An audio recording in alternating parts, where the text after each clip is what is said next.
So what we're going to have a look at here is a muscle energy technique for the suboccipitals and the C1, C2 joint in the cervical spine. So Rob, with this technique, what we're going to do is, there's two parts of it. So the first part is we're going to get you into that position. With that, it's likely you'll feel a stretch through the back of your neck here and the top of your thoracic area. So that's normal. If that's painful, let me know. When you are in that position, it's going to be uncomfortable to talk, so just give me a thumbs up if you're all good. And if you want me to stop, just let me know, that's fine. Will do. Once you're in that position, I'm then going to rotate your head around to the side. And what we're looking for in that position is to have the nose line up with the armpit. Now, if we can get that, it indicates that we've got full range at that C1, C2 joint. So if we do have that, we've got no indication to do a muscle energy technique or soft tissue work. Okay. But let's see if we can find a restriction in that joint. So I'm going to I'll go to the right hand side here so that we can see on the camera hand positioning and where basically I tap on your head to give you an indicator where to rotate. Okay. But this can be done either side. So nice sort of strong, comfortable grip on the head there. And always good to just give a bit of a wiggle of the head to allow the patient to relax.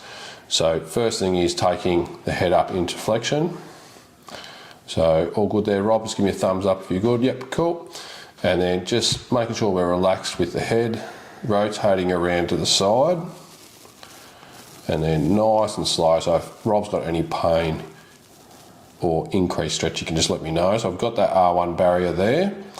And then what we'll do, Rob, is just get you to rotate your head back this way for me, no more than a 20% effort. So it'll be quite light, this contraction, because it's only a small muscle group.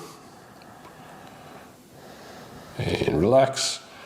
And then as he relaxes, maintaining that contact with his head, rotate around further, and just trying to get that nose towards the armpit with the rotation. So I'm not bringing the nose to the armpit, but it's just a rotation on a flexed neck. And get you to push in there, Rob, one more time. And relax. As he relaxes, rotate around. So getting close to full range there, but a little bit of a restriction. And then back to the center, drop down. So with that one, so if I go to Rob's right, what I'm expecting is he's just going to feel a stretch right up the top here on that Obliquus Capitis Inferior. If he does feel a stretch, but if he doesn't feel a stretch and I feel that R1 barrier, I'm still happy with that as well, because we can still work with that with our muscle energy technique.